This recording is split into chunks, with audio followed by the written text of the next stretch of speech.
So, coming from Iceland, one instantly assumes you're part of this, how do you say, this great musical community. Do you get a chance to work with other Icelandic artists so much? Yeah, I mean, yeah, I do work a little bit with others. I produce a couple of bands, and you know, I do string arrangements for this, you know. So yeah, definitely, everything is kind of everyone is involved with everyone else's band in some way. I think I'm included in that for the most part. Yeah, because since getting into the bedroom community as such, whenever I hear Iceland, I think Falgeir Sigurdsson and his greenhouse studios and how he produces works with people within that environment. Do you have a similar sort of setting for that? I wouldn't say similar, but yeah, the equivalent of that setting, but in a different kind of setup, I guess. Well, Valgeir has more of a pro studio where bands come and record and he produces them. I'm more of, I go places, I go to this studio to do that, and I go to this studio because I'm working for this guy. So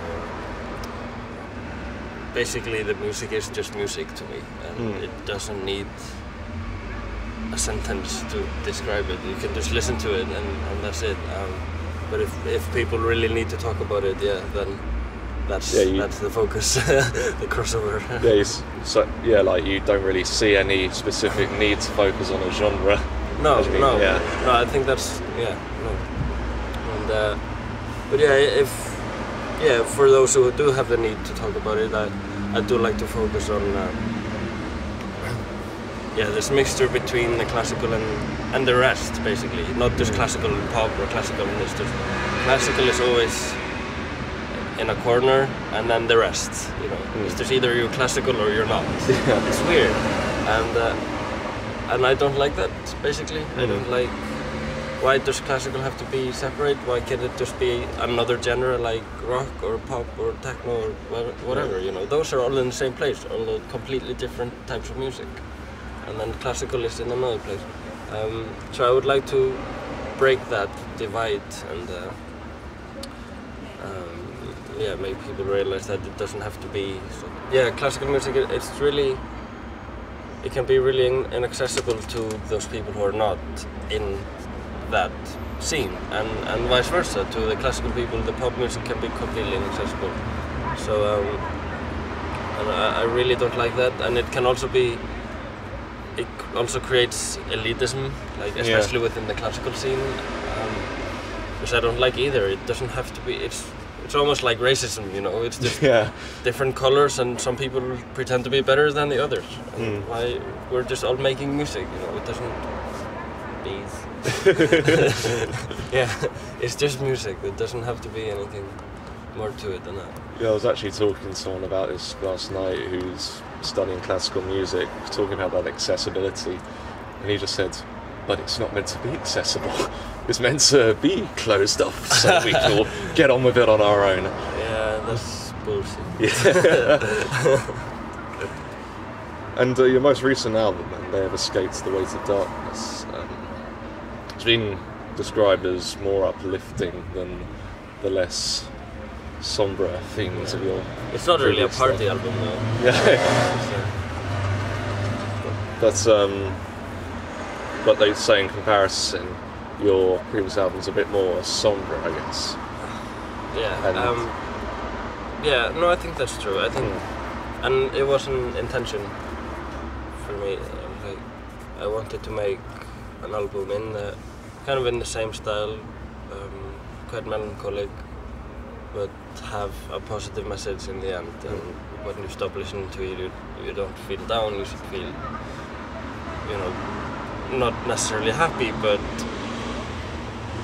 you know, there's something positive there. You know, don't need to feel like going out to a party, but you should feel like you've heard something beautiful and you've had an experience, a positive experience. I like all kinds of music, and I'm just doing what I'm interested in at the moment, and luckily I've been interested in this for a long time, and hopefully I'll keep being interested in it for a long time so I can keep doing it because it's going quite well. But no, it's not really something I chose to do because I felt better with it. It's more just something I was already doing on the side, and it became something. While what I was doing with my punk band were always kind of just stayed as a hobby, and still does. I still listen to that stuff. It's just it's just about doing what you're into at that moment, and that may change any time, really. So is there any particular process you like to go through when you make your music? No, I try to be